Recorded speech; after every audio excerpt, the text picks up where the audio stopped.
ஒரு வியாபாரம் பண்ணுற நோக்கத்துக்கு மட்டும் இல்லாமல் இந்த வேட்டி வந்து ஒரு சர்வதேச சங்க கதற்கடையில் விற்கி இது மாதிரி ஜவுளி கடையில் விற்காது.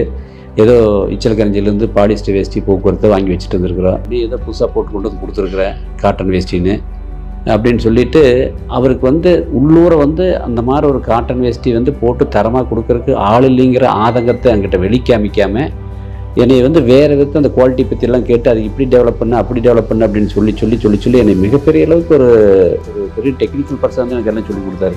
இந்த பார்டர் போடு, இந்த பட்டை பார்டர் போடு, இதில் ஒரிச்சு பார்டர் போடு, இதில் ட்விஸ்டட் நூலை போடு, இதில் கிராசிங் இப்படி பண்ணு, மடி இப்படி மாற்றி பண்ணு, இது மில்லு வேஸ்டேட்டு பண்ணாத, கைத்து வேஸ்டேட்டு பண்ணு, அப்படின்லாம் நிறைய ஐடியா கொடுப்பாரு எனக்கு. குவாலிட்டி பார்த்துட்டு இது ஒன்று கொஞ்சம் டெக்ஸ்டர் வைப்பார், அகலத்துக்கு இப்படி பண்ணுப்பார், நீளத்துக்கு பண்ணுப்பார்.